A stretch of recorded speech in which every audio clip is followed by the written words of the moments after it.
All right, so I received the text message that somehow the shir got up to the bottom of Lamed Dalid, Amud Aleph, 3 lines up from the bottom. Amud base? No, okay. It's ridiculous. It's ridiculous. I don't know what's happening over here, but let's just keep in mind the pace that we go at, and let's not become over ambitious. That's not true. That's not true. I was a tremendous yeshkat Rab Chaim last week for Wednesday and Thursday. Right, Wednesday and Thursday? Yeah, did Amudishan, Shkayach. So we're picking up tonight, Lamed Aleph, 34a, 3 lines up from the bottom. Tan Rabbanon. So says some really beautiful Gemaras tonight. Elu brachas sha'adam shoche bohem. So we'll say these are the brachas that a person bows by them. So tonight now by Shmona Esrei, when a person bows by the brachas, which brachas do you bow by then? Ba'avos tchila v'sof. So by avos, again, the first bracha in Shmona Esrei. So by avos, you bow at the beginning of the bracha and the end of the bracha. The beginning of the bracha is the beginning of Shmona Esrei. The end of the bracha is the bracha of Magin Avraham. Ba'hoda tchila v'sof. By modim, beginning of modim, and then ultimately again end of modim. Good. Ve'imba lasuach basof lashuach basof kol bracha betchilas kol bracha melamdin also shelo yishcha.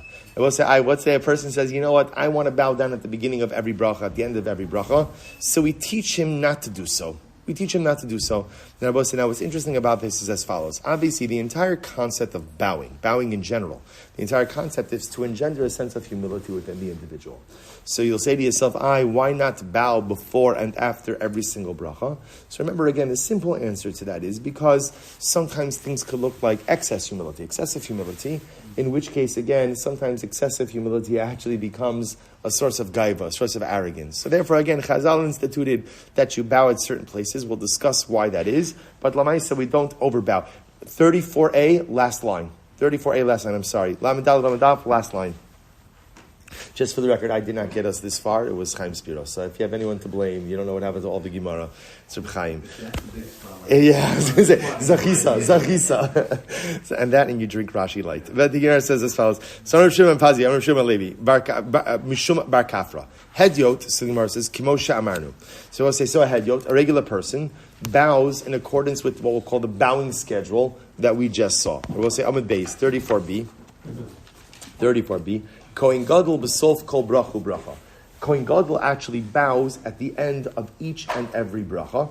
So the Gemara says, "V'hamelech tchila kol bracha tchilas kol bracha ubracha v'sof kol bracha ubracha." And ultimately, again, the king, the melech, he goes ahead and he bows at the beginning of every bracha and at the end of every bracha. Now, what's going on over here? So it's actually incredible. If you take a look at the top Rashi on 34b, Rashi says, Lamed Daled Amud Beis. Rashi says, Kohen Gadol b'sof kol bracha. Kol mashu gadol biyoser sarech lahachnia ulahashpil atzmo. Rabbi said, this is an incredible Gemara. The more of an elevated position or status you have, the more you must work on your humility. Right? Incredible. So therefore, again, a regular person bows at the designated places. Kohen Gadol goes ahead and bows at the end of every single bracha. Kohen Gadol, a more elevated status. The more elevated you are, the more you have to work on your humility. He bows more often. Melech, the highest, most elevated status within the Jewish people, he bows at the beginning of every bracha and at the end of every bracha.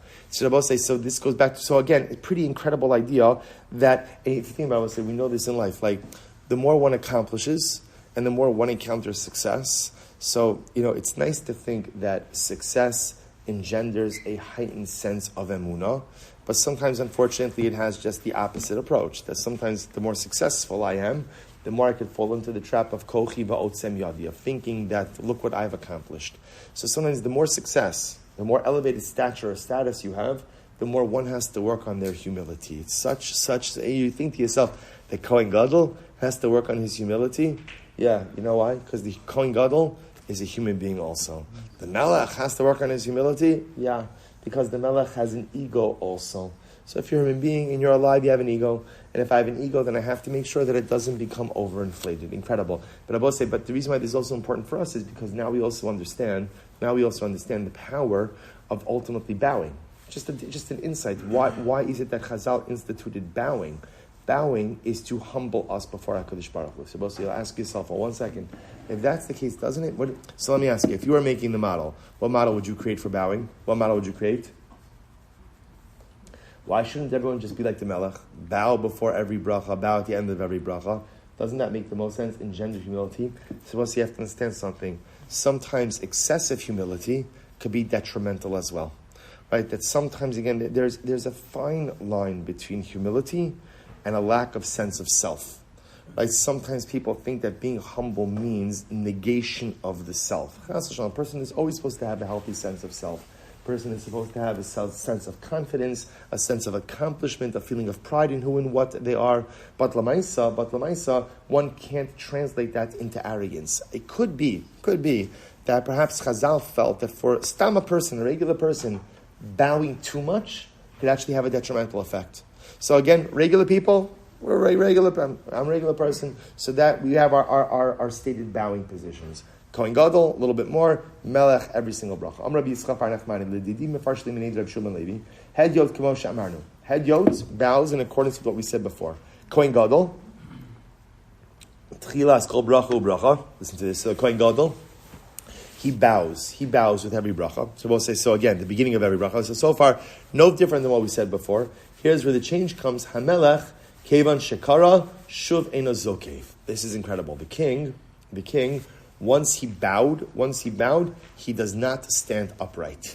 So also what this means is incredible, that essentially the king recites the entirety of Shemona Esrei in a, I don't know what's the word, a bowed position. In other words, he starts Shemona Esrei upright, but then once he bows the first time, he remains bowed for the duration of Shemona Esrei.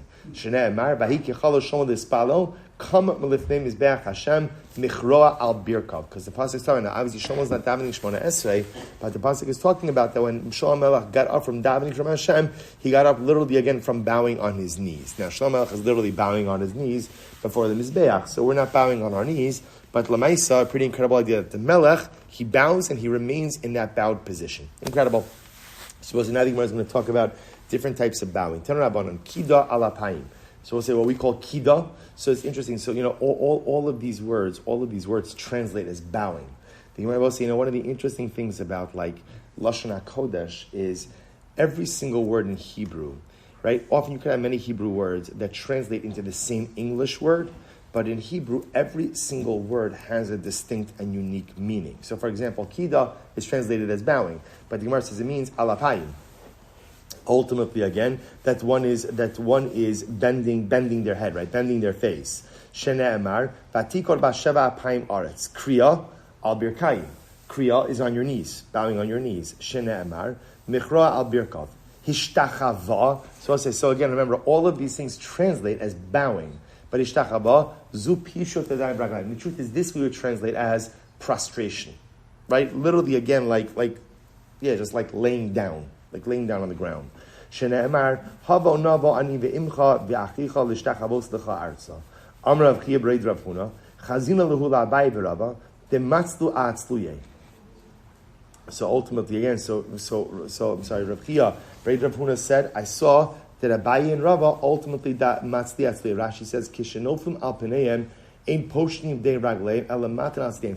So remember again, this also leads into another discussion, which is, we spoke about this, over the course of tefillah, we assume multiple different positions, right? We're sitting, we're standing, we're bowing, and then there's also a quasi-prostration. So the Gemara says over here that Rabbi Chiya says that I saw Abaye and Rava when they would go ahead and they would do tachnun. So interestingly enough, what would they do? They would not go ahead and literally prostrate themselves, but rather what they would do is they would lean on each other. They lean on each other. So a different form of nefilas apayim. They will lean on one another. Okay. So we'll say one Mishnah says that if you bow during Modim, this is praiseworthy. Either Brisa says it's a terrible practice. Okay. It's a pretty dramatic machlokes. Lokasha habitchila halal basov.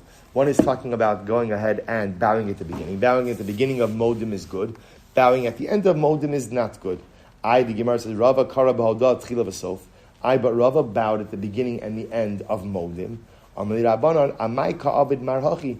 So a rabbi said to Rava, why are you doing this? Amar lahu, chazinu l'Rav Nachman dekara, v'chazinu l'Rav Sheshes teka'avid hachi. So this is so beautiful. So Rava bowed at the beginning and the end of Modim. The rabbi said to him, why are you bowing at the end of Modim? We just learned before that you're not supposed to bow at the end of Modim. So Gro said to Rebbe, what did Rava say? Rava said, the truth is, I saw Rav Nachman bow at the end of Modim. I saw Rav Sheshes bow at the end of Modim. So Rebbe say, how beautiful is this? What is Rava answering? Rava's answering that at the end of the day, I did what I did because that's what I say. Rav Aaron Soloveitchik says something so beautiful, and just very quickly, he says that we live in an age, and this he wrote already probably like 2-3 decades ago, but he writes, we live in an age of such enhanced scholarship, incredible scholarship, right? Baruch Hashem, there's incredible access to Torah. So he says, on one hand, it's beautiful because there's such a higher level of just Torah literacy. On the other hand, he says there's something that's lost. He gives an example. He says, if you would ask a Jewish woman, right, that woman's getting married, and you ask her, why do you light Shabbos candles? So what is she going to answer? So today you ask a girl, so what is she going to say? She's going to, she went to school, a Jewish school, Beis Yaakov, a Jewish day school, a seminary. She can rattle off all the different things that she does. One for Zachar, one for Shomer, Omek Shabbos, Kavod Shabbos, all these different things. You ask her, says Rabban Solej, you can ask a woman a generation ago, why do you light Shabbos candles? And what is she going to answer? My mother lit Shabbos candles. Rabbi Aaron called that the mimetic tradition. The mimetic tradition. That there's this beauty in Yiddishkeit that if you ask me why I do something, it's what my mother did. It's what my father did. It's what's been done. But why? I don't need a why. I don't need a why. That's what we do. So Rabbi Soloveitchik, it's actually very beautiful. He says that on one hand the enhanced scholarship is beautiful, but sometimes that loss of the mimetic tradition is something that there's something beautiful to that. There's a simplicity in that. So I was just very taken by this, that here, Rav is bowing at the end of Modim. They say, Rava, why did you do that? He's like, I don't know, my Rebbe does it. Rav Nachman does it. Rav Sheshes does it. But we learned that if you go out and you bow at the end of Modim, it's a terrible practice. To which the Gemara says, no, Hahi Bahodah Sheba Halel. That's not talking about Modim in Shmona Esrei. That's talking about Hodu Modim in Hallel. What's Modim in Hallel? Hodu LaHashem Kitov Kili Olam Chazdo. You're not supposed to bow there. That's in the Brisa said that's not a good practice. The Gemara says 1 second. Ba'atanya Bahoda Shal Hallel Harei Maguna. But you have another Brisa, and the Brisa says bowing during Modim and during the Hoda of Hallel is not a good practice. So the Brisa explicitly says that you're not supposed to bow during the end of Modim of Shmona Esrei. So what's going on over here? Tishlar says, no. Kitanyahi b'hoda de Berachos hamazon. No, that's talking about hoda Berachos hamazon. And we'll say, what's hoda Berachos hamazon? The bracha of no delecha. No delecha. So I will say, so bottom line, that comes out over here, and we know this halacha l'may. So we bow at the beginning and at the end of Modim. That's what we do. That's what we do, right? Tov Shimcha L'Chanei L'Hodos, that's the end of Modim. And ultimately, again, Modim Anachnulach, that's the beginning of Modim. So we bow at the beginning and at the end. But just appreciate how much Rava was basing his own personal practice based on what he perceived from what he saw from his Rebbeim. All right, Rabbi, say incredible. Let's begin the Mishnah. HaMispalel V'ta Siman V'ta. Rabbi says a beautiful Gemara. If somebody's davening and he makes a mistake in his davening, Rabbi, you have to appreciate something over here. That remember, the Mishnah is talking about over here before the age of printed Siddurim. So when you were davening by heart. So the Gemara says, if when you're davening, you make a mistake in your davening, simin ra lo. That is a bad omen. Now, what does it mean it's a bad omen? It means that at the end of the day, it looks like your tefillos are not being accepted. That's what it means. I will say, we're not going to do tonight, but if we have time tomorrow night, and when I say if we have time tomorrow night, we never have time for anything. But we'll get this whole concept of omens in general is a fascinating thing in Yiddishkeit. Do we believe in omens? Do we not believe in omens? So again, we'll talk about that more in Meretz Hashem tomorrow. So mispalo b'tasim and ralo. So if a person is davening and he makes a mistake in his davening, it's a bad siman. V'im shliach tziborhu. And we'll say, what happens if I'm the chazan and I make a mistake in my davening? Siman ralo sholchav. Then I will say it's a bad siman for me, the shliach tzibor, and it's a bad siman for the congregation. Why? Because at the end of the day, a person's agent is an extension of his self. Extension of himself. Amru Allah Rabbi Chanina ben Dosa was an incredible Gemara. I said Rabbi Chanina ben Dosa, Shayim Ispala ala cholim, Va'omer zechai v'zemes. Wow. Rabbi Chanina ben Dosa was when he would daven for people who were ill. He was able to say, this one's going to live and this one's going to die. Amru lo minayin ata yodea. So I said, Rabbi, how do you know that? Amru lo, very simple. Im shkura tfilasa b'fi, yodea ani shehu mekubal. If the tefillah is organized, essentially, if it rolls off my tongue, right, if it's organized in my mouth, then I know that it's accepted. Ve'im lav, and if not, yodea ani shehu meturaf. Then I know, literally again, meturaf means it's torn up. So if it rolls off my tongue, then I know it's accepted. And if not, I know that it is not going to work. It was a really incredible Gemara. It says Gemara, I'm sorry? Oh, I'm sorry. It says, the Gemara says, Ahiyah. So the Gemara says, actually, we'll stop over here for tonight. Emir Hashem, we'll pick up with the rest of this Gemara tomorrow. But this, by the way, is an incredible sugya. I also just want to point out something very important, which is Rabbi Chanina ben Dosa. We're going to talk about, he was incredibly unique, as Rabbi Chanina ben Dosa had incredible power of tefillah. So we'll have to see exactly when it comes to this, how much of this is something unique by Rabbi Chanina ben Dosa versus how much of this is stam, a lesson for us to be gleaned. Emir Hashem will continue tomorrow. Shkoyach.